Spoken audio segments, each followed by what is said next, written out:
Girl pleaded with the mafia boss to escort her home, so a man wouldn't hurt her. What happened froze. The heavy glass door of the Midnight Red clicked shut, the sound of the lock sliding into place echoing the finality of the hour. It was almost 1 a.m. Outside. Ironvale City was breathing its late-night sigh, the streets slick with a faint drizzle that blurred the neon signs into watercolor smears. Inside, Lena Marlowe felt the familiar ache starting in her arches, a dull throb that worked its way up her calves. At 24, she felt older. She moved with a quiet efficiency that made her almost invisible, a trait she had perfected. She collected the last of the crystal lowball glasses, her movements fluid, her face a polite, neutral mask. Midnight Red was not a place for the faint of heart. It was a sea of dark wood, plush velvet and gleaming brass, a place where whispered conversations held more weight than shouted arguments. The clientele was a curated collection of Ironvale's elite and its shadows. Men in suits that cost more than Lena made in 6 months laughed quietly, their eyes holding a glint of steel. Lena was good at her job because she saw nothing, heard nothing, and kept her head down. She finished wiping the marble bar top, the sharp scent of lemon oil and expensive whiskey filling her lungs. Her shift was over. A cold dread, sharp and sudden, pricked at the back of her neck. She tried to dismiss it, to tell herself it was just exhaustion, but she knew it was not. She walked to the narrow window by the staff exit, peeling back the heavy curtain just a fraction of an inch, and her breath hitched. He was there, across the street.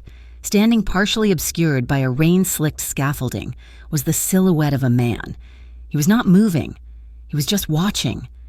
It was the 7th night in a row, the first night. She had told herself he was waiting for someone. The second, she had convinced herself it was a coincidence. By the 4th, she was taking a different route home, her keys clutched between her knuckles. By the 6th, she had almost called the police, but a voice from her past, low and venomous, had stopped her. "You call the cops, Lena, and I'll make sure they find you cleaning up what's left of the next person you love." Tonight, the 7th night, the man's presence felt like a physical weight, a suffocating promise. She knew, with chilling certainty, that he was done waiting. Terror was a cold, acidic thing, rising in her throat. She let the curtain fall, her hand trembling so badly she had to clench it into a fist. She was trapped. She could not stay here all night, and she could not go outside. Her desperate gaze swept the dim, emptying room. Most of the patrons were gone. Only one table remained occupied, booth 4, the dark corner, recessed from the main floor, offering privacy and a clear view of both entrances. It was his booth. Nico Varelli sat as if he were carved from the same dark wood as the booth itself. He was a man defined by stillness. In a room built on nervous energy and posturing, he was the center of gravity. His suit, a shade of charcoal so dark it was almost black, fit his broad shoulders with bespoke perfection. He was flanked by 2 men, silent and imposing, who never seemed to blink. Lena knew who he was. Everyone in Ironvale knew. Nico Varelli, the head of the Varelli family. He was not a flashy gangster, he was a silent ruler. Stories about him were traded in whispers, of his brutal efficiency, his rigid code, and the absolute, terrifying silence that preceded his displeasure. He was cold, enigmatic, and utterly untouchable. And Lena Marlowe, a waitress with $34 in tips in her apron pocket and a stalker waiting across the street, was about to walk over and ask him for a favor. The idea was insane. It was a death wish. He would dismiss her with a flick of his wrist, or worse, he would be angered by the audacity, and she would find herself in a different, more permanent kind of trouble. But then she thought of the man outside. She thought of Derek. She thought of the cold, dead look in his eyes the last time she had seen him, the way his grip had felt like iron bands on her wrist, the fear of the man outside. The one she knew was suddenly overwhelmingly greater than the fear of the man in the booth, the one she did not.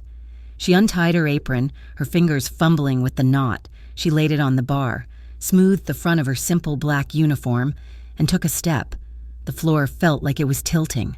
The 20 yards separating her from booth 4 seemed to stretch into a mile.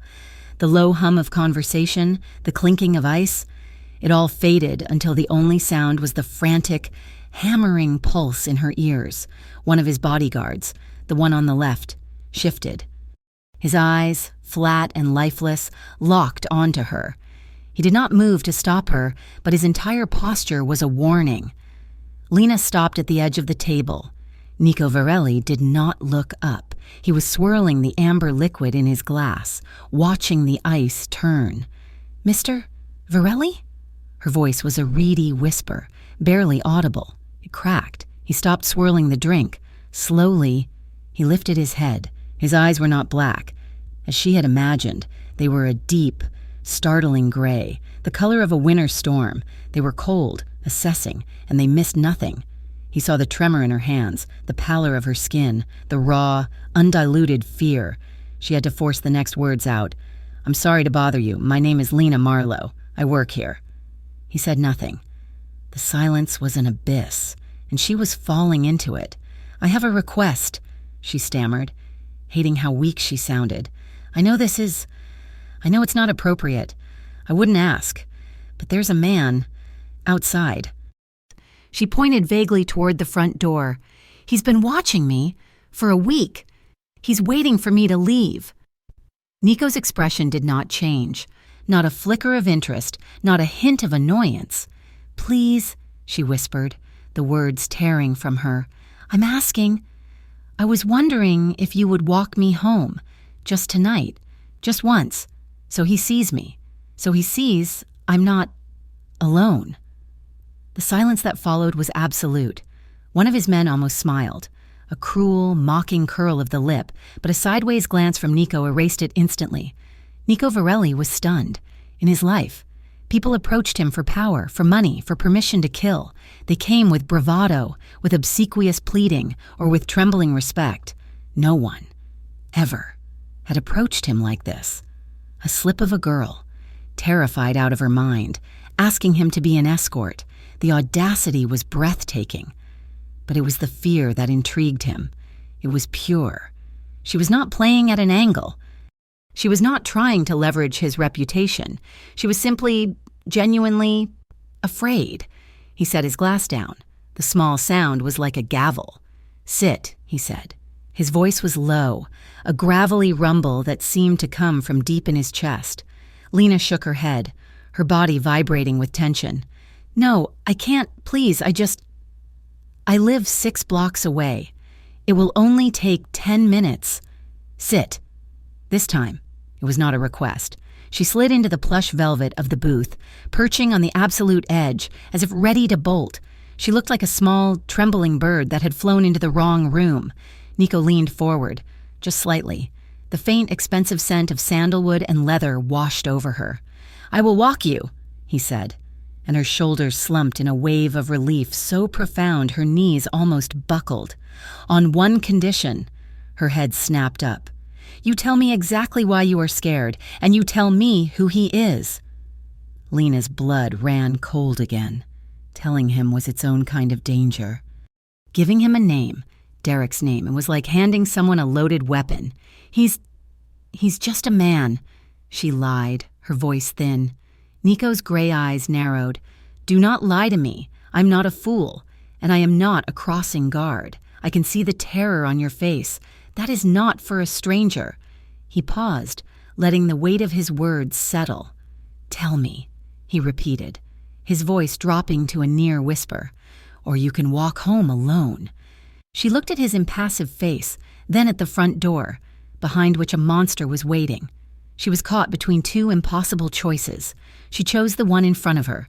"His name is Derek Rourke," she said, the name feeling like poison on her tongue. "He's my ex-boyfriend." Nico's stillness intensified. "Rourke. He's violent," Lena rushed on, the words spilling out now. A desperate confession. "He's obsessed. I left him 2 months ago. I changed my number and moved apartments, but he found me. He swore he would. He said if I ever left him, he'd find me. He said I'd never be safe again." Nico stood. It was a fluid, powerful motion. The bodyguards rose with him, a seamless extension of his will. He nodded to the 2 men who had been with him. Stay. Finish the drink. He looked at the bodyguard who had materialized from the shadows near the door. Marco, you're with me. He pulled a few bills from a slim money clip and dropped them on the table. He did not look at Lena. He just started walking toward the door. For a second, she was frozen, unsure. He stopped, glancing back over his shoulder. Well? Lena scrambled out of the booth and hurried after him, her heart feeling like it would beat its way out of her chest. Marco held the door open. The cool, damp night air hit Lena's face, and she flinched, her eyes immediately scanning the street. The scaffolding across the street was empty. The man was gone. He's gone, she breathed, a fragile hope rising. He saw, Nico said simply, stepping out onto the sidewalk. He's not gone. He's watching. He turned left in the direction of her apartment. Marco fell back, walking 10 paces behind them, his eyes constantly moving, scanning rooftops, alleyways, parked cars. The walk was 6 blocks, just as she had said. The streets of Ironvale were quiet. The only sound, the rhythmic tap of Nico's hard-soled leather shoes on the pavement and the near-silent scuff of her own worn-out flats. Nico did not crowd her. He walked a respectful foot away, his hands in the pockets of his suit trousers, but he was a solid wall of presence, a palpable shield. Lena was acutely aware of the breadth of his shoulders, of the way he moved with a predator's unhurried grace. "Rourke," he said into the silence. "What is his connection?" Lena shivered, pulling her thin cardigan tighter. "Connection? I don't know what you mean. A man like that, with that kind of obsession, works in the shadows. But he is not a shadow himself. He is sloppy. He's a dog off a leash." "Who holds the leash?" Lena was stunned by the accuracy. I don't know. He used to talk. Brag. He said he was part of something bigger. The Rourke Syndicate. I thought he was just making it up, trying to scare me, trying to sound important." Nico's face, illuminated for a moment by a passing streetlight, was stone. He knew the name. The Rourke Syndicate was a rival organization, a collection of ambitious, violent thugs run by a man who mistook brutality for strategy. This was not a simple domestic issue. This was complicated. A car backfired in a street 2 blocks over, the sharp crack echoing off the brick facades. Lena jumped, a small, terrified gasp escaping her lips. She stopped dead, her hand flying to her mouth. Nico's movement was so fast she barely registered it. It was not a shove, not a grab. He simply shifted his body, a fluid, instinctive pivot that placed him squarely between her and the dark alley the sound had come from. He was a human shield. His head turned toward the threat, his posture perfectly balanced. Lena stood frozen, breathing hard. She looked down at her own hands. They were shaking so violently she could not clench them. The tremor was visible, humiliating. Nico glanced down at her hands, his gray eyes unreadable. He then looked back at the street. He said nothing.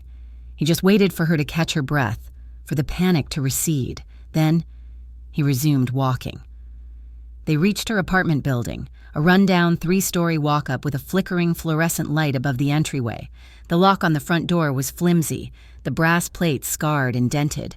She dug in her pocket for her keys, her fingers still trembling, fumbling with the small metal teeth.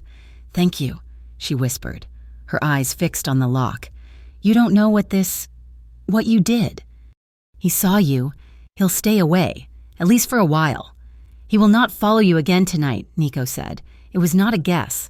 It was a statement of fact. She finally found the courage to look up at him. The flickering light cast harsh shadows across his face, making his cheekbones seem sharper, his eyes darker. "But he'll be back," she said, her voice breaking. "He'll be back tomorrow. Derek doesn't give up. He never gives up." Nico studied her. He saw the cheap coat, the exhaustion etched around her eyes, the lingering, bone-deep terror that made her vibrate. He saw a girl who had been running for a long time. He stepped a fraction closer. He did not touch her, but his proximity was so intense, it was like a physical weight, commanding her full attention. "Listen to me," he said, his voice low and level, cutting through the night air. "Go upstairs, lock your door, check your windows." He waited for her to nod. "As of right now," he continued. "You are under my protection. No one will touch you." Lena stared, her mind struggling to process his words. What does that mean?" "It means you sleep tonight," he said.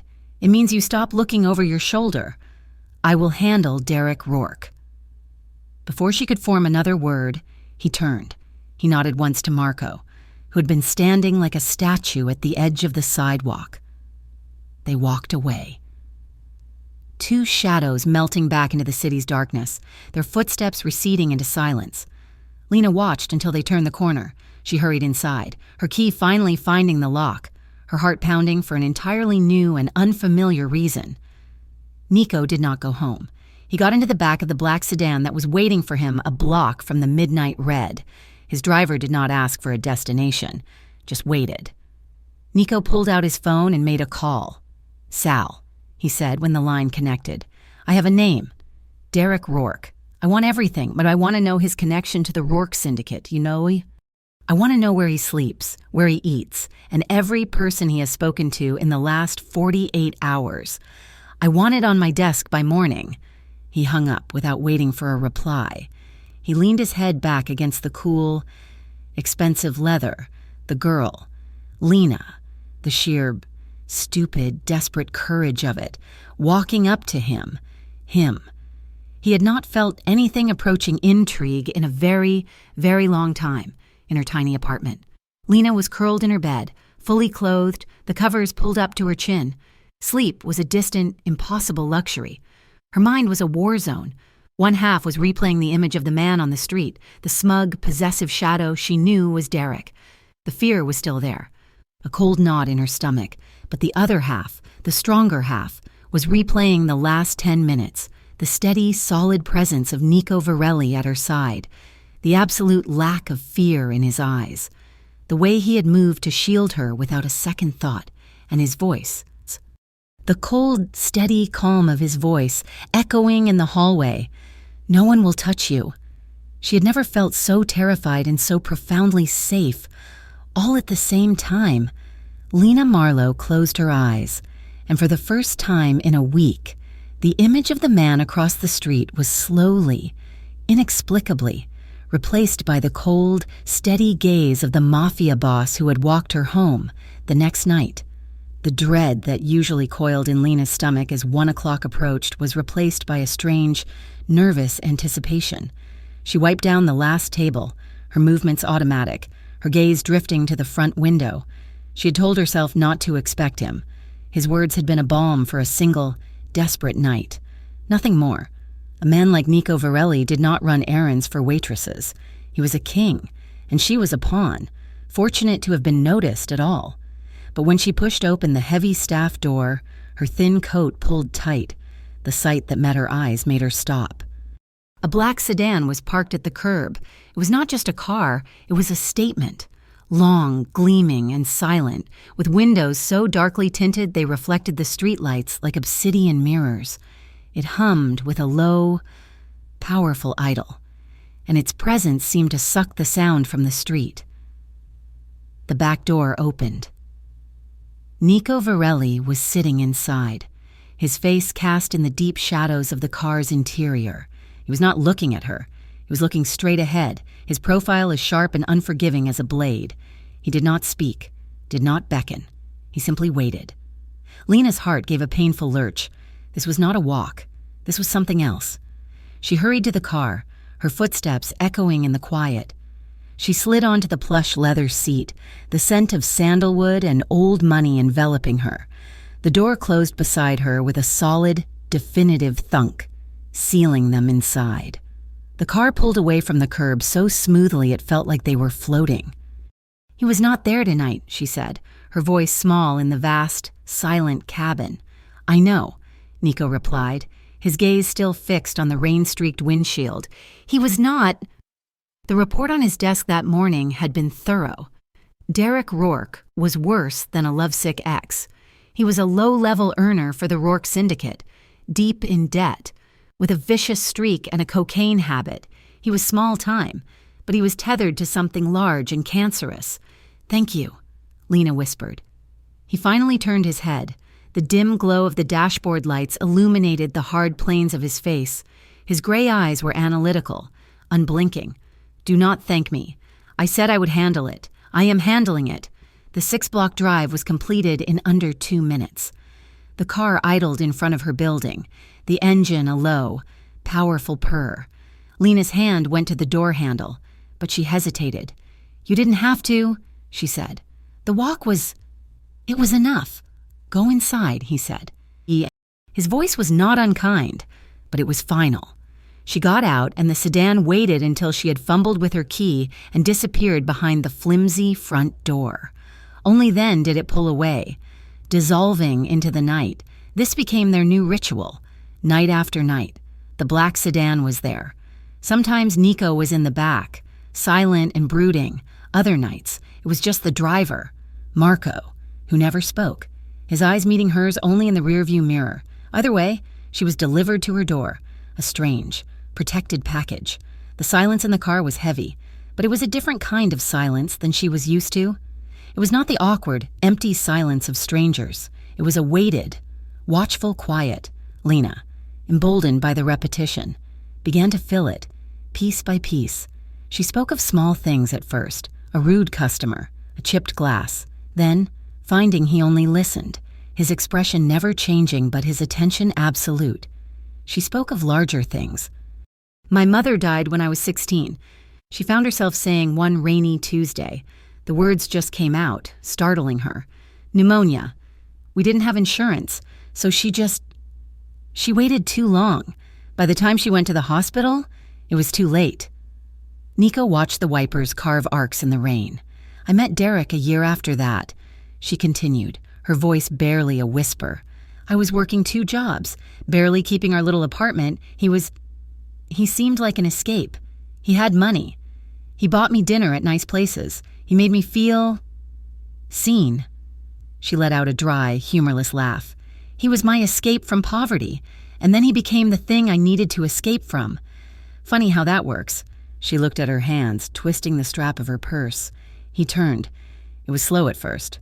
A grip on my arm that was too tight, a comment about a customer who smiled at me, then it wasn't slow anymore. He became violent. Nico's hand, resting on the center console, clenched into a fist. Just once, then it relaxed. He did not speak, but Lena felt the air in the car thicken, the temperature dropping by degrees. "I'm sorry," she said, shaking her head. "I don't know why I'm telling you this. Because I am the first person you have met who is more dangerous than he is," Nico said, his voice a low rumble. Lena's head snapped toward him. She stared at his profile, at the hard line of his jaw. He was not wrong. That Thursday, when the car stopped, Nico got out with her. Lena paused, her key in her hand. The rain was a fine mist, cold and clinging. "May I come up?" he asked. It was not a request, but it was phrased like one. "For a drink. Water, nothing else." Lena hesitated. Her apartment was her sanctuary, the one place that was hers, even if it was small and threadbare. Letting him in felt like a different kind of surrender. He was dangerous, but he was also safe. The two were so tangled up inside him she could not separate them. It's not much," she stammered. "I'm not here to judge your home. Lena," the sound of her name on his lips, spoken in that low, gravelly tone, sent a shiver through her that had nothing to do with the cold. She nodded, her throat tight. She led the way up the 3 flights of stairs, the carpet worn and smelling of dust.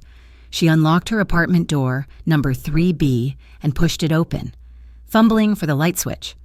The small studio apartment flickered to life under the warm glow of a single lamp. It was tiny, but it was meticulously clean. A single bed was tucked in one corner, covered with a faded quilt. A small kitchenette lined one wall, and a threadbare armchair sat opposite a small, second-hand couch. A row of potted herbs wilted on the windowsill. Nico stepped inside, and the room seemed to shrink by half. He was a man built for high ceilings and wide-open spaces, and his presence here, in her small, humble life, was overwhelming. He did not look around with pity, but with that same intense, assessing gaze. "Water is fine," he said, shrugging out of his heavy wool overcoat. Underneath, He wore a simple, perfectly tailored black shirt. He unbuttoned the cuffs and rolled them up his forearms, revealing skin that was unexpectedly tan, corded with muscle and traced with the faint, silvery lines of old scars. Lena went to the kitchenette, her hands shaking as she pulled a glass from the dish drainer. She ran the tap, her back to him, trying to breathe. He was here. He was in her apartment when she turned, glass in hand. He was standing by her small bookshelf, examining a framed photograph. It was of her and her mother, years ago, smiling on a beach. He took the glass from her, his fingers brushing hers. The contact was electric, a jolt of warmth that shot straight up her arm.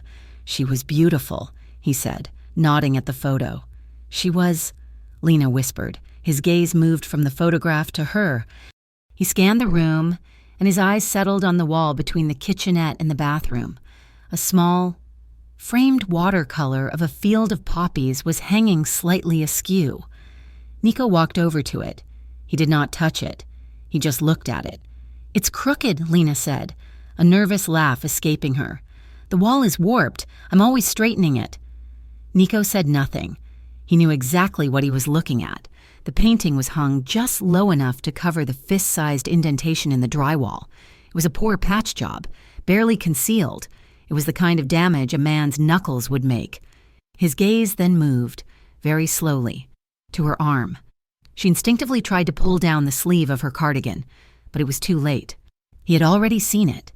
The bruise was a faint, sickening yellow-green, the color of old fear. It was shaped distinctly like a grip, 4 fingers and a thumb, just above her elbow. She had tried to hide it with makeup, but the cheap concealer had worn off hours ago. Lena felt shame rise in her, hot and acidic. She looked away. Nico did not ask. He did not say a word about it. He did not have to. His jaw tightened, a hard muscle flexing just beneath his skin. His gray eyes, usually so cold and controlled, were suddenly turbulent. A storm gathering force just off the coast. He looked from the bruise to the patched-up wall, and he understood. He took a slow, deliberate step toward her. Lena flinched, an old, conditioned reflex. His movement stopped instantly. His expression hardened, but the anger was not for her. It was for the man who had taught her to flinch, very slowly, as if approaching a skittish animal.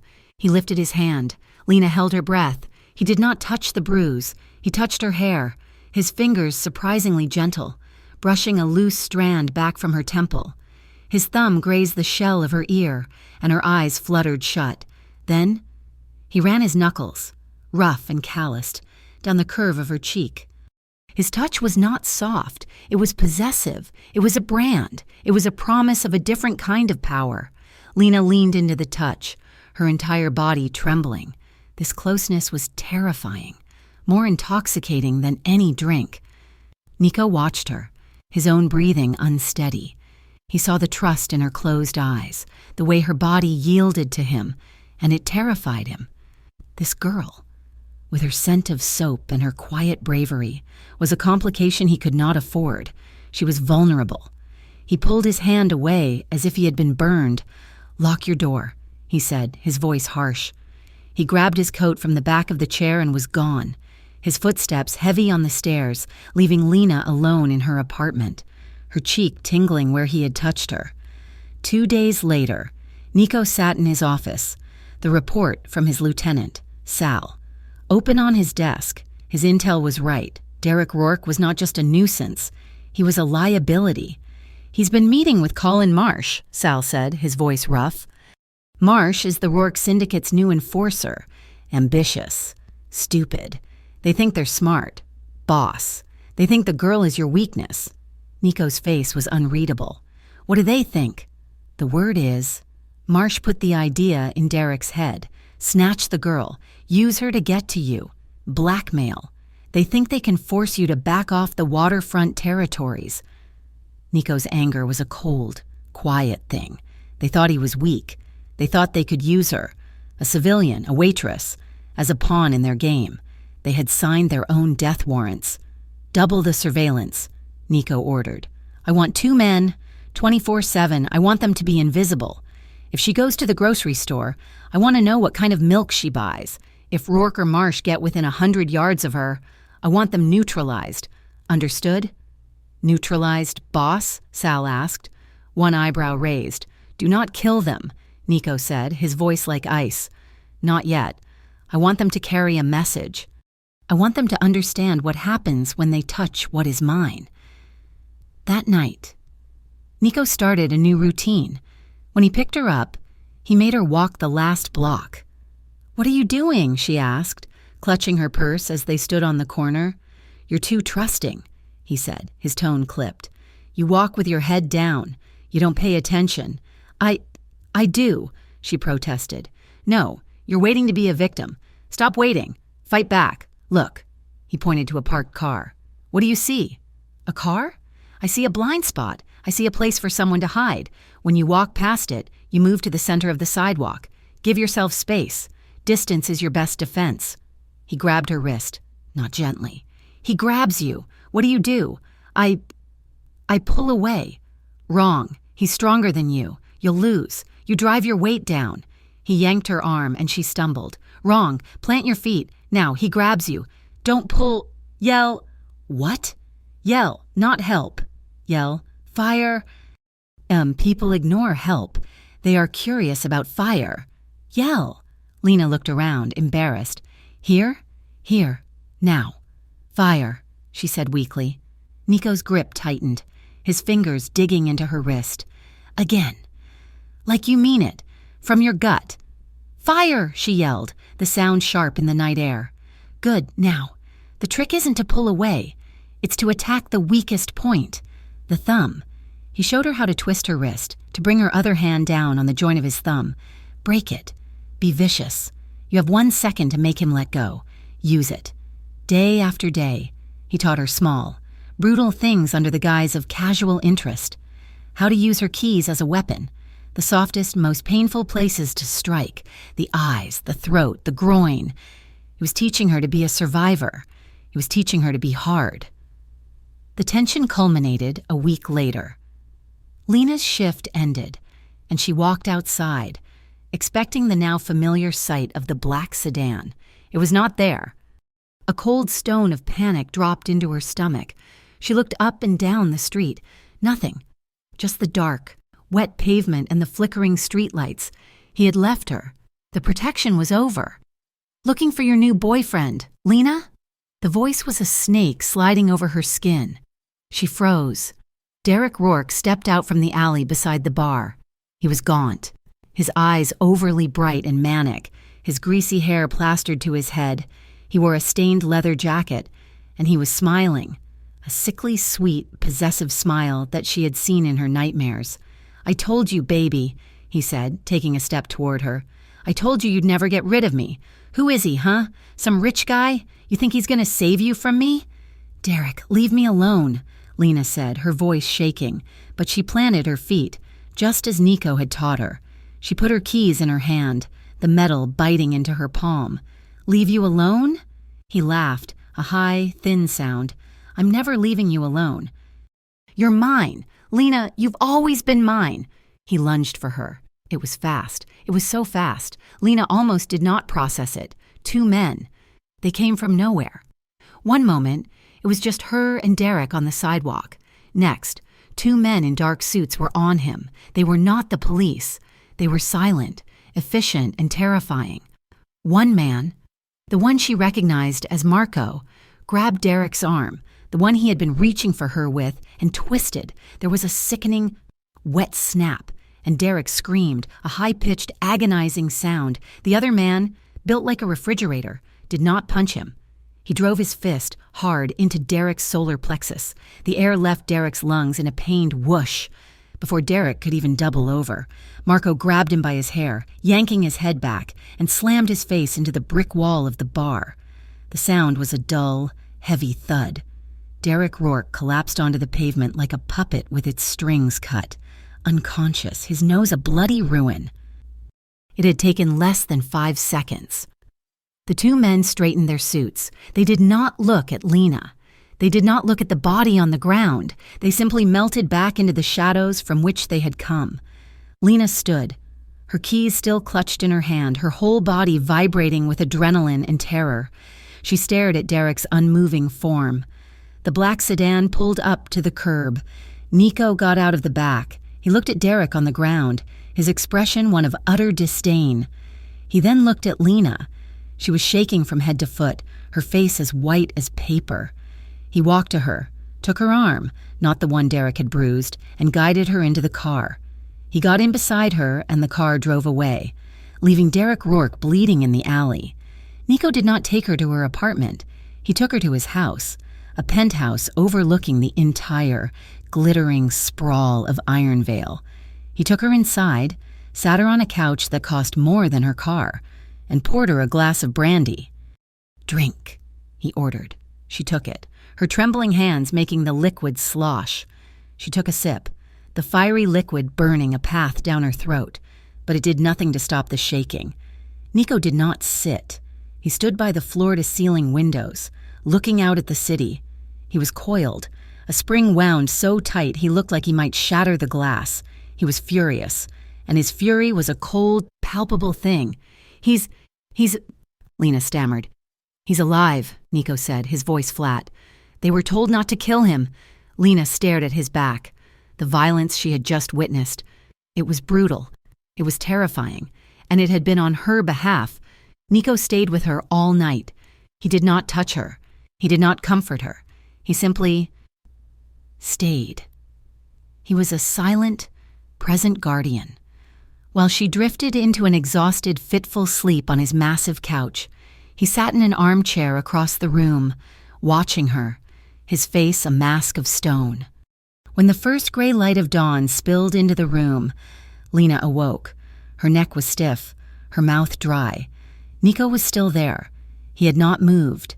He was watching her, his gray eyes shadowed with exhaustion and something else, something she could not name. She sat up, the heavy blanket pooling in her lap. "You should have left me," she whispered, her voice rough with sleep. This is your world, Nico. What they did what they were told," he said, his voice quiet. "I'm dragging you into this. They're going to use me against you. I heard Derek. He was working with someone." "I know," he said. Lena looked at this man, this killer, this enigma who had shown her more kindness, in his own brutal way, than anyone in her entire life. He had protected her. He had taught her. He had stayed up all night to watch her sleep. She stood up from the couch and walked to him. He watched her approach, wary, still. She knelt in front of his chair. He was so still.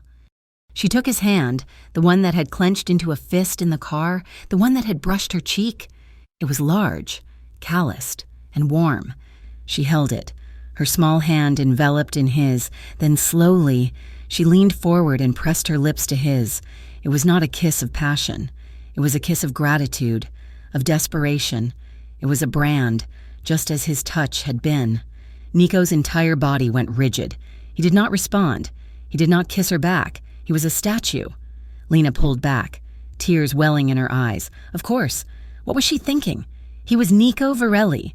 He was not a man to be kissed by a broken waitress. She started to pull away, humiliated, but his other hand came up, fast and tangled in her hair. It was not gentle. His grip was firm, tilting her head back, forcing her to look at him. His eyes were blazing. "You don't know what you are doing," he breathed, his voice a raw rasp. "Yes, I do," she whispered, the tears spilling over, tracking down her cheeks. She did not wait for him to kiss her. She rose from her knees, climbing into his lap, straddling him. She wrapped her arms around his neck, her body trembling against his hard, solid chest. She pressed her forehead to his. "You make me feel safe," she whispered, the confession torn from the deepest part of her. "No one has ever made me feel safe." That broke him.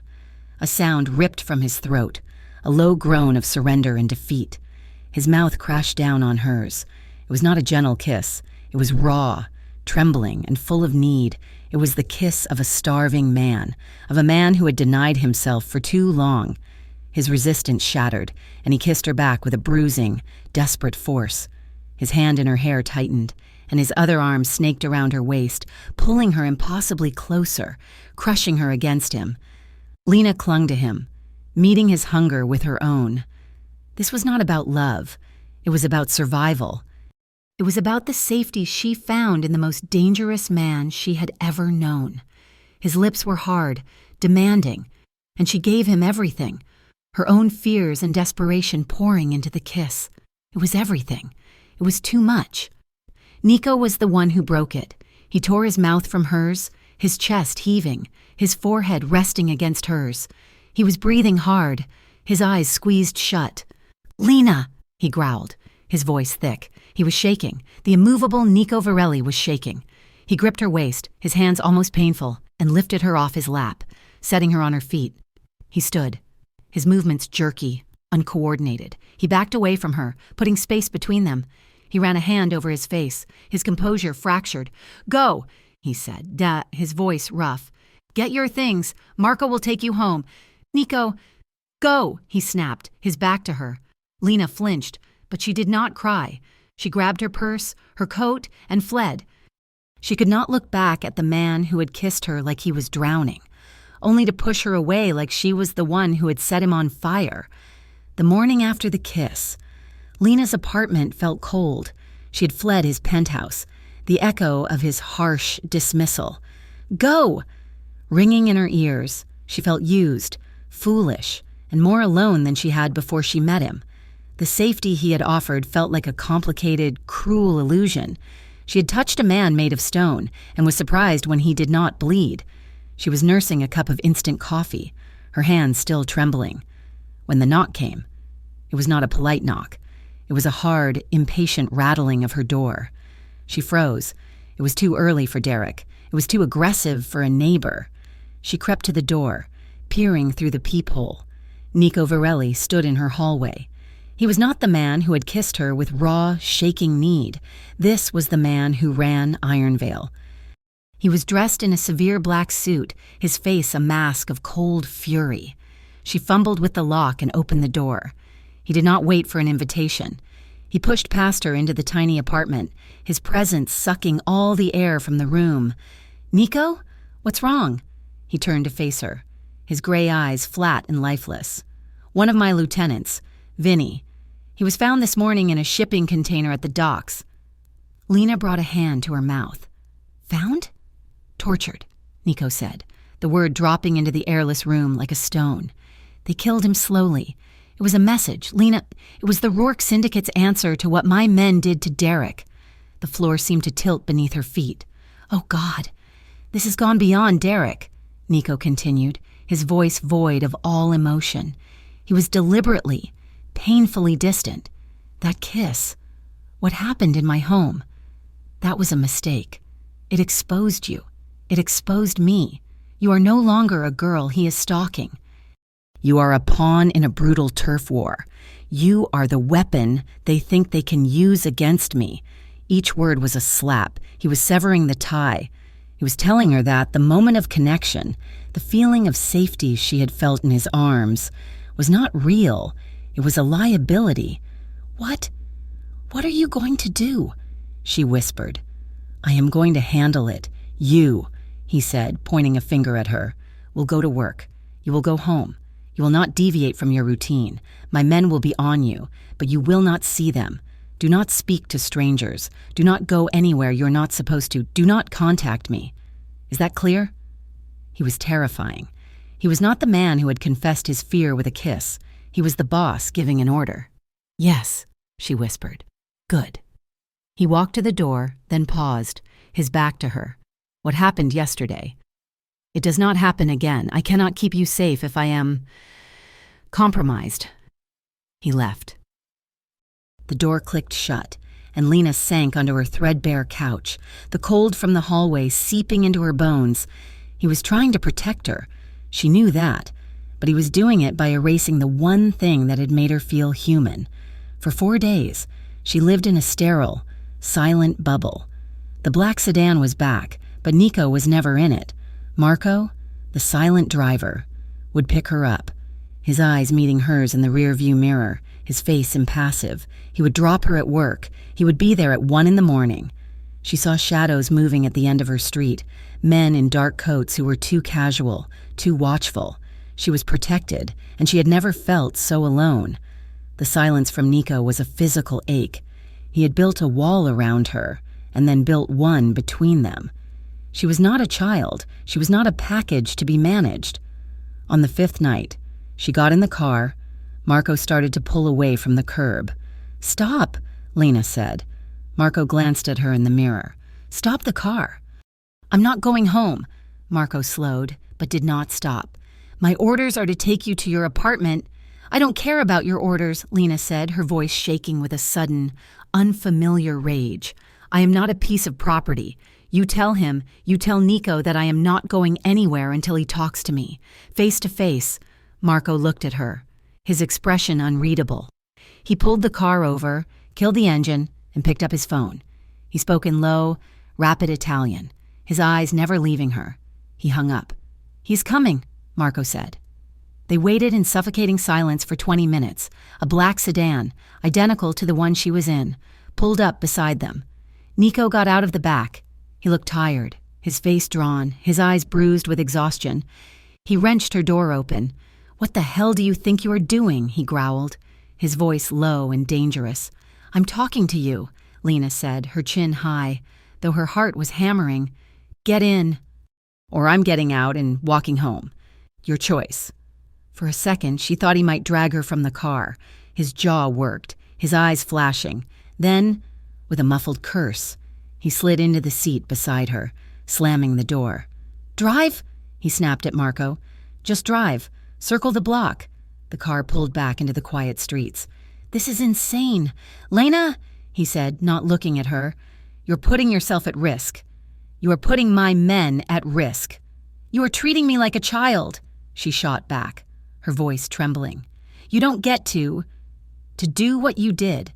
You don't get to kiss me like I'm the only person in the world and then throw me away like I'm nothing, like I'm just a problem to be managed. You are a problem to be managed," he roared, turning on her, his control finally snapping. "You are the biggest problem I have ever had. Vinny is dead because of me, because they wanted to see how I would react, because they know I've been seen with you." "You are not a child, Lena."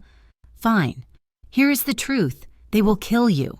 They will torture you, just like they did Vinny, and they will send me pieces of you until I give them what they want. That is what is happening. Do you understand me now? That is what I am trying to stop." The raw, ugly truth of it hung in the air between them, suffocating. Lena did not cry. She met his furious, terrified gaze. "And hiding from me is helping? Pushing me away? Lying to me?" "I'm trying to keep you clean of it," he ground out. "I am trying to keep you separate." "It's too late for that," she whispered. "I'm already in it, and I would rather be in it with you, knowing the truth, than be alone in the dark, wondering what shadow you've become." Nico stared at her, the anger draining out of him, replaced by a profound, hollow exhaustion. She was not like anyone he had ever known. She did not run. She did not cower. She stood her ground and demanded the truth, even when the truth was monstrous. He scrubbed a hand over his face. "Marco, stop. Take us to her apartment." They rode the rest of the way in a tense, heavy silence. When they got to her building, he got out with her. He nodded at Marco, who drove off, leaving them alone on the sidewalk. "Come with me," Lena said. It was not a request. She led him up the 3 flights of stairs, her keys scraping in the lock. She pushed the door open and went straight for the rusted iron ladder that led to the roof. "Lena, this is not smart. We are exposed." "They think I'm a stupid girl," she said, climbing. "They're not watching my roof. Just for 1 minute. Please." He followed her. The roof was flat, tarred, and littered with old vents, but the view was spectacular. Ironvale glittered below them, a sea of electric jewels, cold and beautiful and distant. The wind was sharp, carrying the faint sound of sirens. Lena walked to the low parapet, wrapping her arms around herself. Nico stood a few feet behind her, a silent guardian. "I'm scared, Nico," she said quietly, her back to him. "I'm terrified, but not of them. Not really. I'm terrified of this Silence. This coldness. It feels like when Derek would leave. Right before he'd get violent, the quiet was always the worst part. That broke him. He moved, his long wool coat whispering. He came to stand beside her, his shoulder brushing hers. "I am not him," he said, his voice rough. "I know," she whispered, "but you're pushing me away, and it feels the same." She shivered, and this time, he did not hesitate. He shrugged out of his heavy coat and wrapped it around her shoulders. It was huge, heavy and warm, and it smelled of him, sandalwood and steel. She leaned her head, hesitantly, against his chest. She felt his entire body go rigid, but he did not push her away. After a long moment, his arms came up, enfolding her, pulling her tight against him. He rested his chin on the top of her head. They stood like that for a long time, two small, still figures against the vast, glittering city. "I had a brother," Nico said, his voice so low she almost missed it. "Angelo, my younger brother. He was the good one. He was in medical school. Clean. He wanted nothing to do with this life." Lena held her breath, clutching the lapels of his coat. "My enemies, a different family. Back then, they wanted leverage. They wanted me to back down on a union deal. I refused, so they went after him. 8 years ago, they put 2 bullets in the back of his head while he was walking home from the campus library." He pulled her tighter, his voice a raw rasp in the cold air. "I've never let anyone get close since. Not really. Everyone I touch, everyone I care about, they become a target, a way to get to me. I watched my mother bury her youngest son because of me. Lena, I will not be the reason someone else gets put in the ground." She understood, the coldness, the distance. It was not anger at her. It was terrifying. He was protecting her, not from the Rourkes, but from himself. She tilted her head back, looking up at his harsh, shadowed face. "You didn't choose this. I didn't choose this. But we're here. And you're wrong. You're the first person who has ever made me feel safe. Don't let them take that away from us." He looked down at her, his gray eyes turbulent, a storm of grief and a raw, aching need. "Lena," he breathed, his voice breaking. She reached up, her small, cold hand cupping his jaw. "Don't hide from me," she whispered. She rose on her toes and kissed him. It was not the desperate, frantic kiss from his penthouse. It was slow and deep and full of a terrible, beautiful understanding. He did not pull away. He kissed her back, his mouth slanting over hers, a low groan rumbling in his chest. It was a kiss of surrender. She took his hand, her fingers lacing with his. "Come inside," she whispered against his lips. "It's too cold out here." She pulled him, and he followed. Back down the ladder, into the quiet of her tiny apartment, she locked the door, sliding the deadbolt, the sound echoing in the stillness. He stood in the middle of her room, looking lost, a giant in her small, fragile world. She walked to him and, with trembling fingers, began to unbutton his shirt. He stood perfectly still, his eyes locked on her face, watching her as if she were a miracle he could not touch. "You have to be sure," he whispered, his hands clenching at his sides. "Lena, once this door is open, I don't know how to close it again. I'm sure," she said, her voice steady. She pushed the shirt off his shoulders, revealing the hard, muscled expanse of his chest, scarred and beautiful. She laid her palm flat over his heart, feeling the heavy, frantic beat beneath her hand. "I'm not afraid of you." That broke his control. His hands came up, framing her face, his touch reverent, almost shaking. "God," he breathed. He lifted her, his arms sliding under her legs, and carried her a few steps to her bed. He laid her down on the faded quilt as if she were made of spun glass. He did not rush. It was slow, intense, every gesture steeped in hesitation, and a need so profound it was almost painful. He moved over her, his body a heavy, warm shadow, and kissed her again deeply, thoroughly. It was a kiss of exploration, of possession, of 1,000 unsaid words. His touch was gentle, his calloused hands memorizing the shape of her jaw, the curve of her neck, the line of her shoulder. He was a man of absolute power, but he was guiding her with a slow, dominant reverence, as if she were the one in control. A soft, trembling gasp escaped her, not of fear, but of a deeply felt release. This was not violence. It was not possession. It was a choice. Every hesitant touch from her was met with a quiet groan from him. It was a collision of his raw, controlled strength and her quiet, resilient softness. He was learning her, and she was healing him, all in the shadows of her tiny room. After. They lay tangled in the sheets, the cool night air from the window washing over them. Lena was curled against his side, her head on his chest, her hand splayed over his heart, which was finally, beating steadily. Nico was staring at the ceiling, his arm holding her so tightly she could barely breathe, but she did not care. He looked peaceful. The harsh lines of his face had softened. He stroked her hair, his fingers combing through the strands. For a long time, the only sound was their breathing. "You are not just a girl I am protecting," he whispered into the darkness, his voice thick. "You're the first thing I want to keep."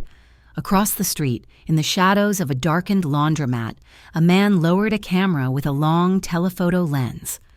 He had been one of Derek's crew, assigned to watch her, to find a pattern. He had just hit the jackpot. He clicked the review button, a sly smile spreading across his face. The blinds in her apartment had been opened just a crack. It was enough. The photos were grainy, dark but unmistakable. The girl in the window. And then, for one clear second, the face of Nico Varelli, his shirt off, past the frame. "Got you, boss," the man whispered. He sent the photos. The next day, Nico left her before dawn. He kissed her. A hard, deep kiss that felt more like a promise than a goodbye. "Stay inside. Lock the door. I will call you tonight," he said. He went to a safe house on the south side, a reinforced apartment he used for high-level meetings. He was walking up the steps, his mind on Lena, on the scent of her skin, when Sal's car squealed to a halt beside him. "Boss, get back!" A second later, the front of the safe house apartment erupted in a deafening explosion of fire and shrapnel. The force threw Nico back, slamming him against Sal's car. He lay on the pavement, his ears ringing, watching the flames engulf the building. Two of his men, his best men, had been inside, waiting for him. "They knew!" Sal yelled, dragging him to his feet. "They knew we were meeting here!" Nico stared at the fire, his face blank, his mind working with terrifying speed. They had attacked his safe house. They were hunting him. No, they were hunting her. They thought he had moved her. They thought she was with him. They were trying to flush her out. They believed she was still unaware, a civilian he was stashing. He realized his mistake by trying to protect her, by confessing, by staying the night. He had painted a target on her back so large he could see it from here. She was in imminent, terrible danger. He got into the car, his expression turning to ice. "Take me to her, now." He burst into her apartment, not bothering to knock, his gun in his hand. Lena screamed, dropping a coffee mug. "Pack a bag," he ordered, his voice a low, cold command. He was already sweeping the room, checking the windows, the locks. "Nico, what happened? You're bleeding." "They hit my safe house. They're looking for you. They know. Pack a bag, now, 5 minutes." "Where are we going?" she asked, her hands shaking as she threw clothes into a backpack. "Not we, you." He grabbed her, his hands hard on her shoulders. "You are leaving Ironvale." He pressed a small, cheap burner phone into her hand. "This is for me. Only me. Turn it on at 8 o'clock every night. If it rings, you answer. Do not use your old phone. Do not speak to anyone. Do not trust anyone. Do you understand?" "Yes," she whispered. Terrified by the cold, hard efficiency, the lover from last night was gone. The boss was back. He drove her, not in his sedan, but in a stolen, beat-up Honda. He drove for 2 hours, 60 miles north of the city, to a run-down motel off a deserted highway. He paid cash for a room at the back. "Stay here. Do not leave this room. Someone will bring you food. They will knock 3 times, then once.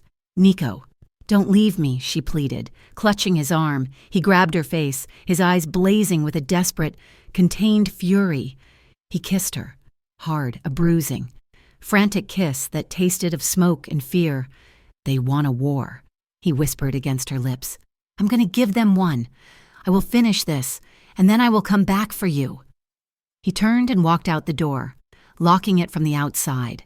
Lena ran to the window, watching as he got in the car and sped away, his taillights disappearing into the vast, empty darkness.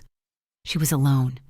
She looked at the burner phone in her hand, a small, black brick. She had left Derek to escape a monster, only to find safety in the arms of a king. And now, the king had left her, to go to war. The silence in the motel room was heavier than the leaden sky outside. For 3 days, Lena had sat on the edge of the lumpy mattress, staring at the burner phone Nico had pressed into her hand. It sat on the nightstand, a small black monolith that refused to ring. 8 o'clock came and went, night after night, with nothing but static silence. Panic, cold and insidious, began to rot her resolve. Had he forgotten her? Had he been killed? The isolation was a physical weight, pressing on her chest until she could not breathe. She was 60 miles from the only life she knew, hiding in a room that smelled of stale tobacco and despair, waiting for a man who might never return. On the morning of the 4th day, the silence broke her. She convinced herself that if he were alive, he would have called. If he were dead, staying here was meaningless. She needed to move. She needed money. She needed to feel the ground of Ironvale beneath her feet, even if it was dangerous. It was a foolish, desperate logic born of fear, but it propelled her out the door. She caught a Greyhound bus at the junction, huddled in the back seat with her hood up, watching the gray highway swallow the distance back to the city. By the time she reached Ironvale, dusk was settling like a bruise over the skyline. She did not go to her apartment. She went to Midnight Red. It was the only place that felt like an anchor. She needed to pick up her tips, maybe talk to her manager, just to see a familiar face. She never made it to the door. She was half a block away, walking quickly with her head down, when a white cargo van screeched to a halt beside her. The side door slid open with a violent metallic rasp. Lena turned, her heart leaping into her throat. She saw 2 men in ski masks. "No!" she screamed, turning to run. She was not fast enough. Hands grabbed her jacket, rough and punishing. She kicked out, landing a blow on a shin, but a heavy arm clamped around her waist, lifting her feet off the pavement. A damp cloth was shoved over her face.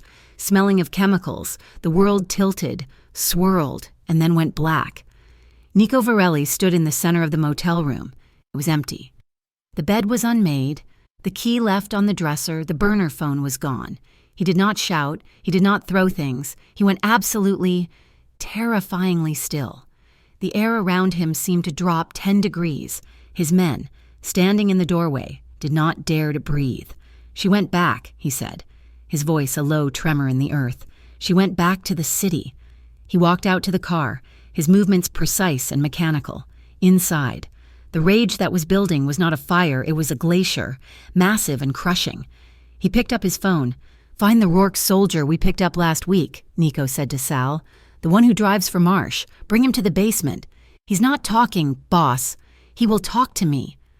30 minutes later, Nico was in a soundproofed room beneath one of his warehouses.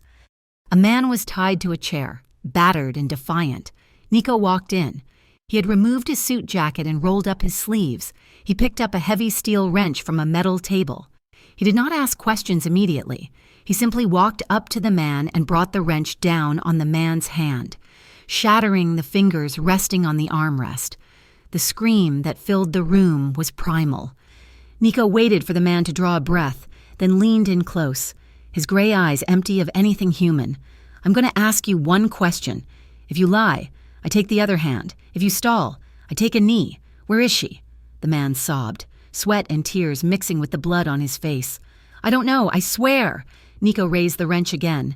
"The rail yard," the man shrieked, his defiance shattering instantly. "The old cannery near the rail yard. Marsh took her there. Rourke wanted her there." Nico dropped the wrench. It hit the concrete with a clang. He turned to Sal. "Get the car, and get everyone." "We are burning it down." Lena woke to the smell of rust and damp rot. She was tied to a wooden chair, her wrists bound behind her with zip ties that bit into her skin. Her head throbbed with a dull, rhythmic ache. She blinked, her eyes adjusting to the gloom. She was in a cavernous warehouse, the high windows painted over, allowing only slivers of dying daylight to pierce the dust motes. "You're awake!" The voice made her stomach turn over. She looked up. Derek Rourke was sitting on a crate a few feet away. He looked worse than she remembered. His nose was taped, his eyes bruised and sunken, his skin pallid. But he was smiling, that sickly, sweet smile that used to charm her before she knew what lay behind it. "I was worried, Lena," he said, standing up and walking toward her. He limped slightly. "You look tired. Has he been treating you badly?" "Derek?" she rasped, her throat dry. "Let me go." "Let you go?" He laughed, a high, jagged sound. "I just got you back." "You belong here, babe, with me. We have history. You think that guy in the suit cares about you? You're just a toy to him, a pet." He reached out and stroked her cheek. Lena flinched violently, turning her face away. "Don't touch me." Derek's face darkened instantly. The sweet mask slipped, revealing the violence beneath. "See? He's ruined you. You used to be sweet. You used to be grateful." Behind him, leaning against a support pillar, was a massive man cleaning his fingernails with a knife. Colin Marsh, the enforcer. "Wrap it up, Derek," Marsh grunted. "Boss wants the call made to Varelli within the hour. We need the video of her screaming." Derek ignored him, his eyes fixed on Lena. "You made me do this. Lena, you ran away. You made me look weak. But I forgive you." He leaned in close, his breath smelling of peppermint and rot. "I'm going to fix you." Terror, sharp and electric, surged through Lena, but beneath the terror, there was something else. A cold, hard anger that Nico had planted there. "Don't pull away," he had said. "Attack the weakest point." Derek reached for her hair. Lena waited until his hand was close. Then, with a scream of effort, she lunged her head forward, sinking her teeth into the fleshy part of his palm. At the same time, she stomped her heel down onto his instep with every ounce of strength she had. Derek howled, jerking back. "You bitch!" He backhanded her. It was a heavy, clumsy blow, but it connected with her temple. White light exploded behind Lena's eyes. The chair tipped over, crashing to the concrete floor with her still tied to it. The world spun wildly, then grayed out. The last thing she heard was Derek cursing and Marsh laughing. Night had fallen by the time the black sedans rolled silently into the industrial district. They killed the headlights a mile out. Nico sat in the lead car, checking the magazine of his handgun. His face was a void. He felt nothing.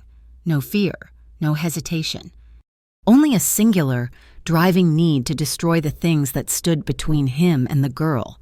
3 guards on the perimeter, Sal reported from the passenger seat, lowering his binoculars. 2 at the south entrance, 1 patrolling the west. "Take the west," Nico said softly. "I will take the south." He got out of the car. He was dressed entirely in black, a tactical vest over his shirt. He moved like a shadow detached from the night, fluid and silent. He approached the south entrance, a rusted loading bay door. 2 men stood there, smoking, their rifles slung lazily over their shoulders. They were laughing at a joke. They never heard him. Nico emerged from the darkness like a wraith. He grabbed the first man from behind, a knife flashing in the moonlight. 1 quick, brutal motion across the throat, and he lowered the body silently to the ground. The second man turned, eyes widening, fumbling for his weapon. Nico stepped in close, trapping the rifle barrel with one hand and driving the knife into the man's chest with the other. He twisted the blade. The man slumped. Nico wiped the blade on the man's coat and sheathed it. He drew his gun, a suppressed semi-automatic. He stepped through the small service door into the warehouse. The space was vast, filled with the skeletal remains of old machinery. He could hear voices echoing from the center of the floor. He moved through the shadows, stepping over cables and debris, his breathing shallow and controlled. He saw them. A single work light illuminated a small circle in the center of the floor. A chair lay on its side. A woman was crumpled on the concrete, tied to it. Lena. She was not moving. Something inside Nico snapped, The cold control evaporated, replaced by a white-hot inferno of rage. He saw Derek Rourke pacing. He saw Colin Marsh leaning against a table, checking his phone. Nico stepped into the light. "Marsh!" he roared. Colin Marsh looked up, startled. He barely had time to raise his weapon. Nico fired 3 shots, rapid and precise. Thwip, thwip, thwip. 2 hit Marsh in the chest, shattering his ribs. The third took him in the throat. The enforcer dropped without a sound, choking on his own blood. The silence of the warehouse shattered. "He's here!" Derek screamed, scrambling for cover behind a stack of crates. Gunfire erupted from the catwalks above. Nico dove behind a rusted generator as bullets sparked against the metal. He had missed the shooters up high. "Kill him!" Derek shrieked. "Kill him now!" Nico returned fire. His movements efficient, he popped up, aimed, and fired at a muzzle flash on the catwalk. A body fell, crashing onto the concrete floor with a sickening thud. Outside, the heavy doors burst open. Sal and the rest of Nico's men poured in. The warehouse became a war zone. The deafening roar of automatic weapons filled the air, drowning out the shouts of men dying. In the center of the chaos, Lena stirred. The noise was deafening. She opened her eyes, coughing as concrete dust filled the air. She saw flashes of light, heard the terrifying crack, crack, crack of gunfire. She lifted her head. Through the haze, she saw him. Nico was moving forward. He was not taking cover. He was walking through the firefight, firing methodically at the catwalks, his focus entirely on her. A bullet grazed his arm, tearing through the black fabric of his shirt. Blood sprayed, dark and sudden. He flinched but did not stop. He switched the gun to his other hand and kept shooting. "Nico!" she screamed, though she could not hear her own voice. He reached the center of the room. He dropped to his knees beside her, holstering his weapon. He pulled a knife and slashed the zip ties binding her wrists and ankles. "Can you move?" he yelled over the noise. "Yes!" He hauled her to her feet. "Stay behind me." He spun around, raising his gun again, shielding her body with his own. He fired at a shadow rushing them. Dropping another Rourke soldier, the shooting began to die down. Nico's men had cleared the catwalks. The warehouse fell into a heavy, smoky silence, punctuated only by the groans of the wounded. Nico turned to her. His face was streaked with soot and sweat, his eyes wild. He looked at her bruises, at the blood on her temple where Derek had hit her. "Lena!" he choked out. She threw herself at him. She did not care about the blood, the guns, the death surrounding them. She collided with his chest, wrapping her arms around him, burying her face in his neck. He dropped his gun, his arms crushing her against him. He lifted her off her feet, burying his face in her hair. He was shaking. For the second time. The monster was shaking. "I thought I lost you," he rasped against her ear. "I thought I was too late." He pulled back, framing her face with his bloodied hands, his thumbs wiping away the tears and grime on her cheeks. He kissed her forehead, hard, lingering there as if trying to breathe her back into existence. Then a sound came from the shadows, a whimper. Nico froze. The tenderness vanished from his face, replaced instantly by the mask of the executioner. He gently set Lena aside. "Stay here." He picked up his gun and walked toward the stack of crates where Derek had hidden. Derek was crawling on the floor, trying to reach a dropped pistol. He looked up and froze.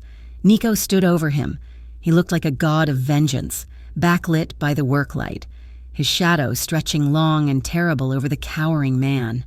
"Please," Derek sobbed, holding up his hands. "Nico, please, we can work this out. It was just business. She's fine. Look at her. She's fine."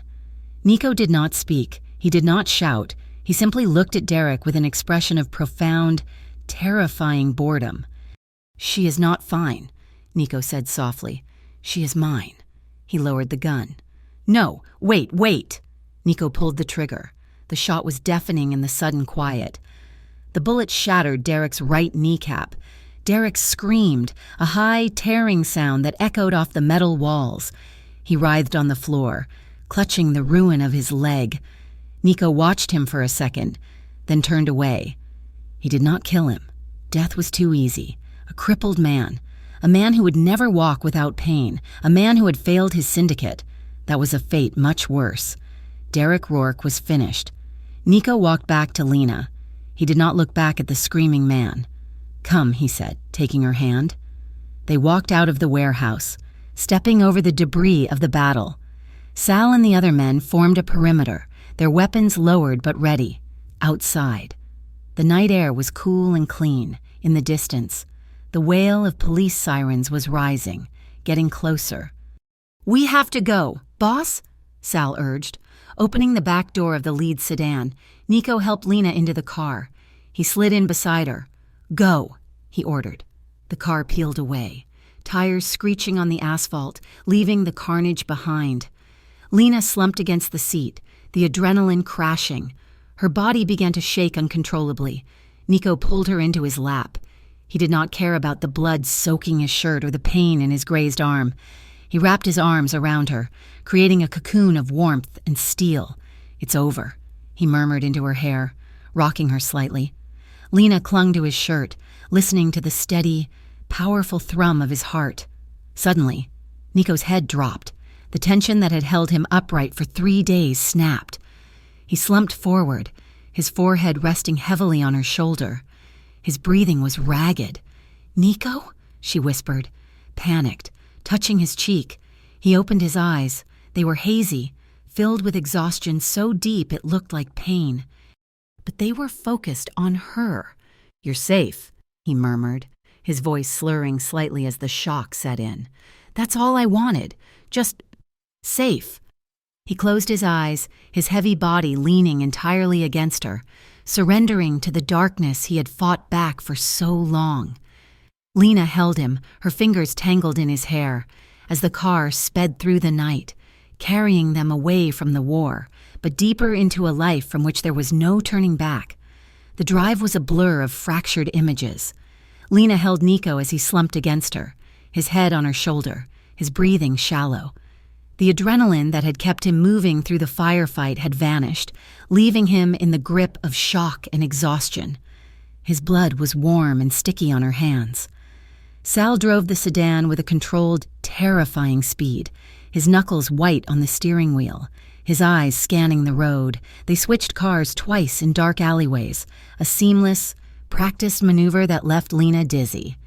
Finally, they were in a heavy-duty black SUV, ascending a winding, unlit road, climbing higher and higher until the lights of Ironvale were just a smear of distant, angry static. They arrived at a house that seemed carved from the mountain itself. It was not a cabin. It was a fortress of dark wood, smoked glass and gray stone, hidden by a dense forest of pine. The air was thin and sharp, smelling of cold rock and snow. Sal helped Lena get Nico inside. He was conscious, but moving with a pained, robotic stiffness. "The wound needs cleaning, boss," Sal said, his voice rough. "The doctor is on his way. He'll be here in an hour. He's clean." "No," Nico growled, his voice thick. He stumbled, catching himself on the back of a heavy leather couch. He looked at Lena. "No, doctor. The Rourkes will be watching every doctor, every clinic, he said to Sal. "Go back. Take the men, secure the city. Find out who is in charge. I need eyes. I need ears. I am dark until you hear from me." "Boss, that arm." "Go!" Nico roared, and the force of it made him clutch his side, a grimace of pain twisting his features. Sal nodded, his face grim. He looked at Lena. There was a medical kit in the master bathroom, sutures, antiseptic, everything he needs. Keep him alive. He left, and the heavy oak door clicked shut with the finality of a vault. They were alone. The silence of the mountains was absolute. A heavy blanket of pine and cold stone. A fire was laid in the massive stone fireplace, unlit. Nico sank onto the couch. His face was pale, his skin clammy with sweat. The black shirt was plastered to his arm, the blood stiffening. "Lena," he said, his voice strained. She ran to the bathroom. It was a cavern of black marble. She found the kit, a professional-grade steel box. She brought it back, along with towels and a bowl of warm water. Her hands were shaking. She'd seen violence. She had been a victim of it. But this was different. This was the aftermath. This was the consequence. You have to take the shirt off for the—" she said, her voice surprisingly steady. He nodded, fumbling with the buttons with his good hand. Lena knelt in front of him and helped, her fingers brushing the hard, warm skin of his chest. He hissed in pain as she peeled the damp fabric away from the wound. It was a deep, vicious graze. A bullet had torn a channel of flesh along his bicep. It was still weeping blood. "It needs stitches. Nico," she whispered, her stomach turning. "I know, he breathed, leaning his head back, his eyes closed. "The kit. Do it. I can't. I don't know how." His eyes snapped open. They were cloudy with pain, but the steel was still there. "Yes, you can. There is a needle and thread. Sterilize it. Pull the skin together. You are stronger than this?" She looked at his face, at the absolute, terrifying trust in his eyes. He was not asking her. He was telling her what she was capable of. She took a deep breath. She found the antiseptic, the curved suture needle, the thread. She cleaned the wound, her touch gentle but firm, wiping away the blood and grime. He did not flinch, but she felt the muscles in his back bunch into knots of iron. She threaded the needle, her hands slick with antiseptic. "This is going to hurt. It already hurts," he grunted. She pushed the needle through his skin. His whole body went rigid. He let out a sharp, choked breath, but he did not make another sound. She worked for 20 minutes, her world narrowing to that small, torn piece of him. Her movements becoming more confident with each stitch. She pulled the last knot tight, her hands covered in his blood. She bandaged the arm, her touch lighter now. When she was finished, she looked up. He was watching her, his expression unreadable. "See," he whispered, "you're a natural." She let out a shaky laugh that was half a sob. She began to clean up, but he caught her wrist with his good hand. "Stay," he said. He was shivering. The shock was setting in. Lena stood, pulled a heavy wool blanket from the back of the chair, and wrapped it around his shoulders. She then went to the fireplace and, after a few minutes, managed to get a fire started. The dry wood caught, and a warm, golden light began to push back the shadows. She sat on the hearth, watching him. He had drifted into an exhausted doze. He was a king in his castle, but a prisoner of his own recovery. The most dangerous man in Ironvale was asleep on her watch. For days, a new routine settled. Lena explored the massive, silent house, finding a kitchen stocked with food. She cooked simple things, soup, toast, coffee. She brought him food, which he ate with a grim appetite. She cleaned his wound every morning and every night. She slept. At first, in a guest room down the hall, but on the second night, she woke to a sound. She found him in the living room, standing by the vast, dark window, staring out at the mountains, his arm in a sling. "You should be sleeping," she said. "I don't sleep well," he replied, not turning. "Too many ghosts." She came to stand beside him. "You don't have to be afraid. I'm here." He looked down at her, a strange, soft light in his gray eyes. He reached out and touched her cheek. "I know.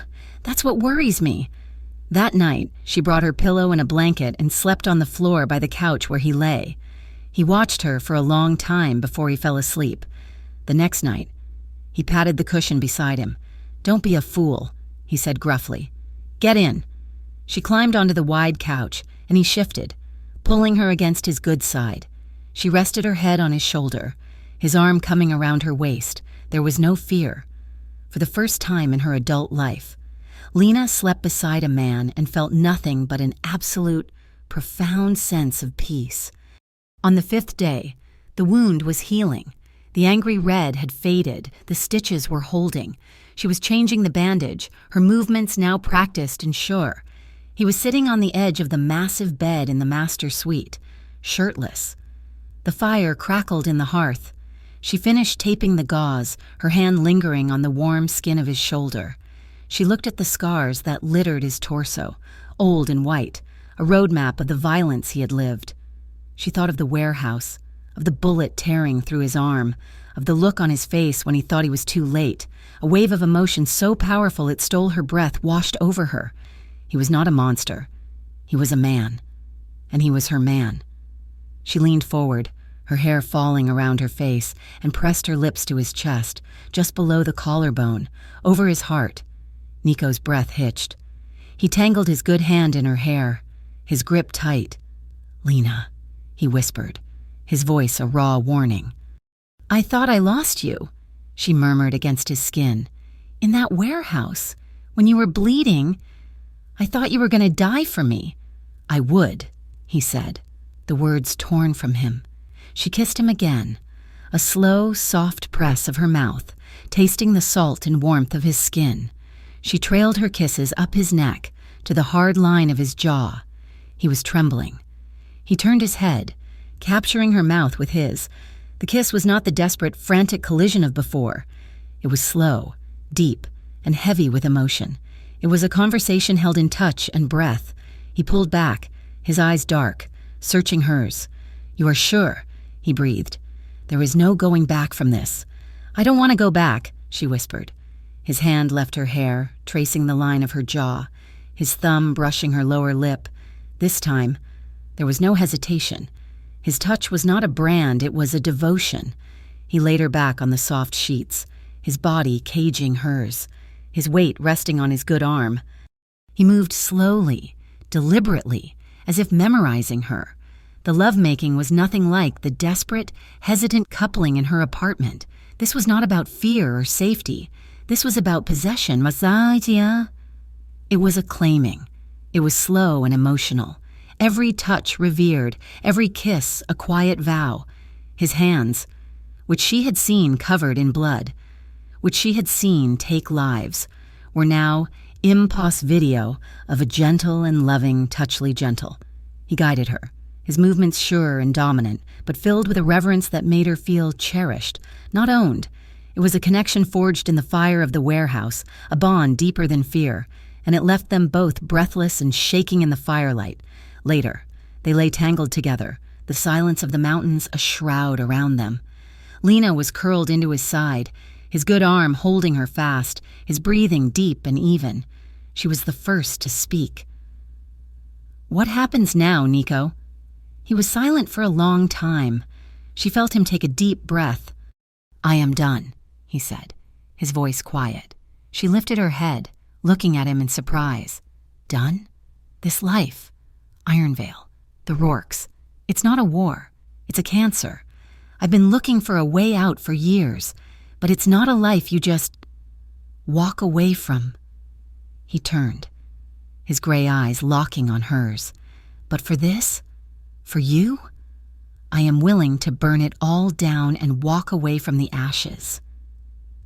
Lena's heart ached. "You would do that? For me?" "I would," he said. "I have money, clean money, enough to disappear. We could go somewhere, anywhere, buy a house, live a quiet life." It was a fantasy, a beautiful, impossible dream. Lena wanted to cry with relief. The dream was shattered 2 days later. Nico was on the phone, one of his burner phones. Lena was in the kitchen, but she could hear his voice, low and sharp. It was the first call he had made since they arrived. "What do you mean, regrouping?" he snapped. There was a long pause.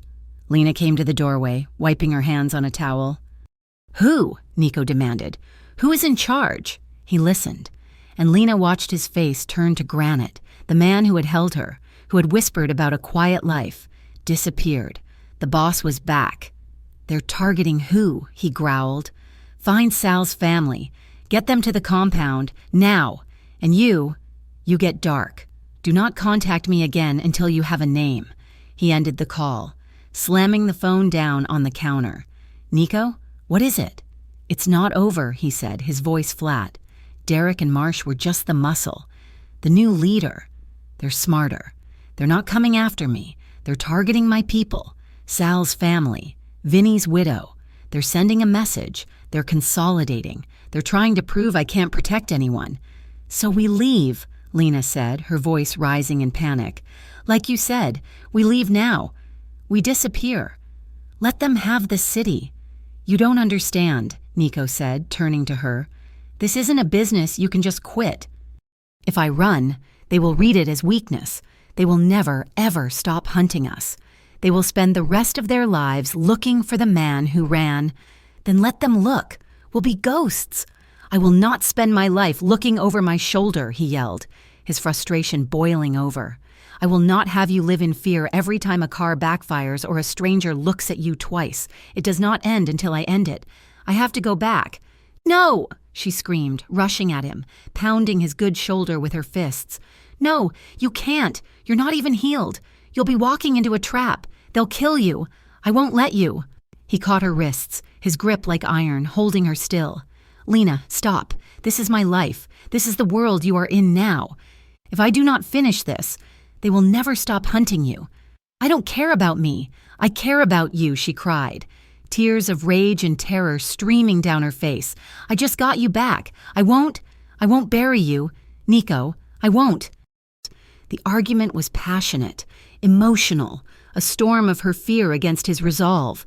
He held her as she sobbed, his face a mask of conflict. He hated this. He hated that he was the one causing her this pain. Finally, her sobs quieted. She pulled back, wiping her face, her eyes red but fierce. The terror had been burned away, leaving something hard and clear. You're right, she whispered. He looked at her, surprised. You're right, she said, her voice stronger. If you don't finish it, we'll always be running. They'll find us, and they'll take you from me. She took a deep, shuddering breath. So I have a condition. Nico's eyes narrowed. A condition? I'm not the girl you met at Midnight Red. I'm not the girl who was afraid of a stalker. You taught me that. You showed me how to fight. You showed me how to stitch a wound. You can't ask me to hide in a motel room while you go to war for me. It won't work. I'll just be a target. Lena, no, absolutely not. I am not taking you back to Ironvale. Then take me with you, she said, her voice like steel. I'm not asking you to put me on the front line, but I am done hiding. If I am not safe here, then the only safe place is standing beside you. Teach me. Teach me how to survive this. For real. No more games. I will not, he said, his voice low and dangerous. I will not turn you into me. I will not stain you with that. You think I'm not already stained, she said, her voice breaking. I have your blood on my hands, Nico. I watched you kill. I watched Derek die. I am already in this. I'm just untrained. That makes me a liability. Make me an asset. Make me strong enough to stand with you. Or I will follow you back, and I will get in your way. He stared at her, seeing the iron in her spine, the unbending will. She was not the trembling girl he'd walked home. She was a woman who had been through the fire and had not burned. She was magnificent, and she was right. A slow, grim smile touched his lips. He let go of her wrists. You will do exactly as I say. You will learn. You will be patient. You will be discreet. And the first time you disobey an order, I will lock you in this house until it is over. Are we clear? Clear, she breathed, relief flooding her. The next morning, Lena came into the kitchen. The sun was just rising, painting the mountains in hues of gold and purple. Nico was there, a cup of coffee in his hand, his wounded arm now in a simple black sling. He had been cleaning his handgun. It lay on the solid oak table, disassembled, oiled, and gleaming. He had just finished putting it back together. He watched her as she poured her own coffee. She did not look at the weapon. He picked up the gun, checked the magazine, and chambered a round. He then laid it on the table between them, the barrel pointing toward the wall. It was a test. Lena looked at the gun. It was black, heavy, and lethal. It was the object that had saved her. It was the object that had nearly killed him. It was the source of all their pain, and the key to their survival. She put down her coffee mug. She did not flinch. Slowly, she reached out and picked it up. Her hand was steady. She was surprised by the weight of it, the solid, cold reality. She held it, her fingers wrapping around the grip, her index finger resting on the frame, just as he had taught her. She looked up. Meeting his eyes, Nico watched her, a deep, primal pride in his gaze. The fear was gone from her eyes. You're stronger than you think, he said. Ironvale was a city of ghosts. Returning to it, Nico felt the weight of every action, every death, every loyalty he had bought and sold. This time, he was not returning as a king. He He was returning as a man with a singular, final objective: to erase the board so he could leave the game. Lena did not return to the mountain fortress, nor to her tiny, violated apartment. Nico installed her in a new safe house, a sterile, high-floor apartment in a dense downtown building, overlooking the very streets the Rourke Syndicate thought they now owned. It was a place of steel and glass, anonymous and invisible. A sniper's perch without a rifle. Her days of being a pawn were over. She was now his queen, hidden in plain sight, an integral part of his final strategy. For a week, Nico moved through the underbelly of his own city, a phantom pulling his old strings. His arm was still bound, a constant dull ache, but his mind was sharp. The new leader of the Rourke organization was Kieran Rourke. He was Derek's uncle, an older, colder, more intelligent serpent who had been waiting in the wings. Kieran had misread the warehouse attack. He did not see it as a rescue. He saw it as a declaration of war over territory. He was trying to rally the other families, painting Nico as a volatile man who would sacrifice his own empire for a woman. He was half right. The trap was simple, classic, and brutal. Nico let intel leak through a known informant. He was pulling all his assets, liquidating his cash holdings and moving it all in one large physical shipment. It was the kind of payday that could fund an entire organization for a decade. It was a bait so perfect that Kieran Rourke could not ignore it.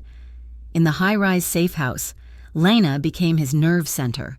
The living room was her command post. She was surrounded by 3 burner phones, a laptop monitoring hacked security feeds, and a police scanner muttering in the corner. She was the only person he trusted to relay his orders. "They're moving," she said into one of the phones, her voice crisp and low. All the tremor gone. Sal reports 2 sedans just left the Rourke compound. They're heading for the exchange point. "Good," Nico's voice came back, flat and tight over the secure line. "The decoy team is in place. You stay off this line until it's done. If anyone, and I mean anyone, knocks on that door, you go out of the service elevator and do not look back. I know the protocol. Nico," she said, "just finish it." "I will," he replied. The silence that followed was the loudest sound she had ever heard. The ambush was set for a long-abandoned stretch of the Iron Vale shipping yards. Kieran Rourke, greedy and overconfident, arrived with a dozen of his best men. He was expecting 2 of Nico's men and a truck full of money. He found the truck. It was empty.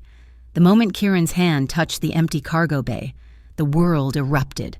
Floodlights from 4 different cranes snapped on, bathing the yard in a sterile, inescapable white light. From the shipping containers, from the rooftops, from the skeletons of old gantries, Nico's men emerged. It was not a fight, it was a reckoning. The sound of gunfire was a single, deafening, sustained roar that echoed off the metal and concrete. It was over in less than 90 seconds. When the silence returned, Kieran Rourke was on his knees, his weapon 10 feet away, his men dead or dying around him. He was unharmed.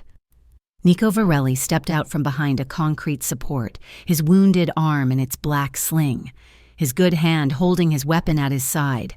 He walked slowly toward the man who had tried to end him. Kieran looked up, his face a mask of disbelief and terror. This was all for what? For a waitress?" "This was not for her," Nico said, his voice cold. "This was for me. The Rourke Syndicate is finished. Your men are dead. Your supply lines are cut. Your name is mud. I am offering you one courtesy.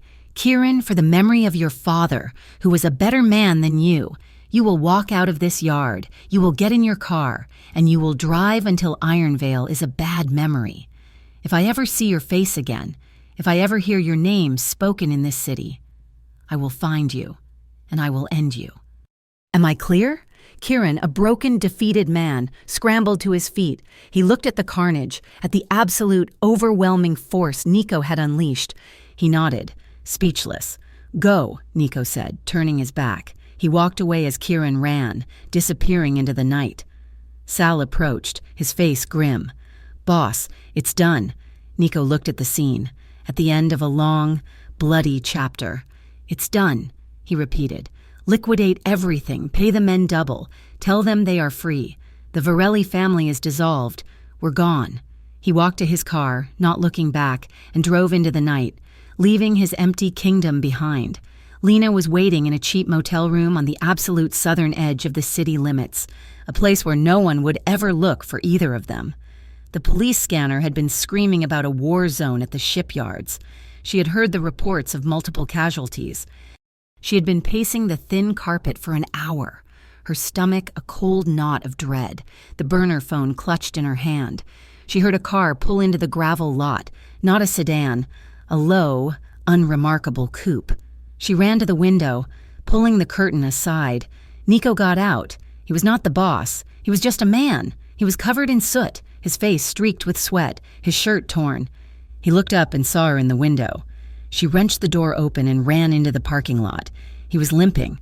He had caught a piece of shrapnel in his thigh, a shallow cut, but he looked utterly, profoundly exhausted. She did not slow down. She collided with his chest, her arms wrapping around his neck, her legs tangling with his. She hit him with the force of her relief, and he grunted, his arms locking around her, pulling her off her feet, burying his face in her hair. He kissed her like a man who had been starved. It was not a kiss of passion. It was a kiss of existence. It was bruising, desperate, and raw. He held her face, his thumb stroking her cheeks, his mouth slanting over hers, tasting her, breathing her in, reaffirming that she was real, that he was alive, that they had made it. "It's over," he breathed against her lips, his forehead resting on hers. "It's finally over." "You're hurt," she whispered, her fingers finding the tear in his pants, the sticky warmth of blood. "It's nothing," he said. "It's the last one. I promise." He carried her inside, kicking the door shut. That night, in the anonymous quiet of the motel room, they tended to each other. She cleaned the gash on his leg, her touch gentle. He stood under the scalding water of the shower for a very long time, washing the last of iron veil from his skin. When he came out, steam rolling off his shoulders, a towel low on his hips, she was sitting on the bed, watching him. He sat beside her, the mattress sagging. He looked at her, his gray eyes clear for the first time, free of the shadows of war, of duty, of death. She reached out, her fingers hesitant, and touched the faint, silvery line of an old scar on his ribs. She traced it, then another on his shoulder. These were the ghosts he lived with. This was the map of his life. "I don't care who you were. Nico," she whispered, her voice thick. "I know who you are now." He closed his eyes, his hand covering hers, pressing her palm flat against his chest, over his heart. He had been a boss, a killer, a son, a brother. But in her eyes, he was just a man. He was hers. "I bought land," he said, his voice quiet, "a few months ago. After the night at my penthouse. I bought it under a name that isn't Varelli." He looked at her, his gaze raw with vulnerability. "It's in the Midwest, middle of nowhere. Hundreds of acres of trees. There's a river. I was going to go there when it was done, alone, but..." He took her hand. "Come with me, Lena, disappear with me. We can build something, a real life, something quiet." It was the fantasy from the mountain, but this time, it was real. It was tangible. She could see it. "Yes," she breathed, tears welling in her eyes. "Yes." She leaned in, kissing him softly. Then she pulled back, her expression serious. "On one condition." He tensed, his eyes narrowing slightly. "I'm not the girl you need to protect anymore," she said, her voice firm. "I'm not the girl you hide in motels or lock in safe houses. I am your partner. I choose this life. I choose you. So you have to promise me. Don't protect me by pushing me away again. Let me choose to stand with you." Nico looked at her, at the woman of iron and fire who had walked into his bar, who had stitched his arm, who had run his war. He pulled her into his lap, his kiss slow and deep and final. "I promise," he whispered against her lips. "From now on, we stand together." The scene faded. 6 months later, the air was crisp, tasting of pine and the clean, sharp promise of snow. A small modern cabin of dark wood and glass sat in a clearing, overlooking a wide, rushing river. Smoke plumed from the stone chimney. Lena stood on the wide wooden porch, a thick wool sweater hanging off her shoulders. She was barefoot, despite the cold. A mug of steaming coffee clutched in her hands. She was watching him. Nico was in the yard, his back to her. He wore a simple flannel shirt, his sleeves rolled up. He was splitting logs for the fire. He was not the boss. He was not the shadow. He was just a man, strong and solid, building their life with his own hands. He paused, setting the axe down. He turned, as if he had felt her gaze, and he looked at her. He smiled. It was not the grim twist of his lips she had once known. It was a real, unguarded smile, one that reached his eyes. Lena smiled back, lifting her mug in a silent toast. She turned to look out at the vast, quiet wilderness, a world away from the blood and concrete of Ironvale. She took a sip of her coffee, the warmth spreading through her. The night I asked him to walk me home, I didn't know I was asking him to walk into my life. Thank you so much for listening to this story. We pour our hearts into these narratives, and it means the world to have you here with us. If you enjoyed the journey of Lena and Nico, please let us know. We would love to hear where you are listening from, so drop a comment and tell us what city or country you are in. Your thoughts are incredibly important to us, so please share your feelings about the story in English. And of course, if you want more stories like this, please subscribe to our channel, Mafia Romance Stories, so you never miss a new chapter.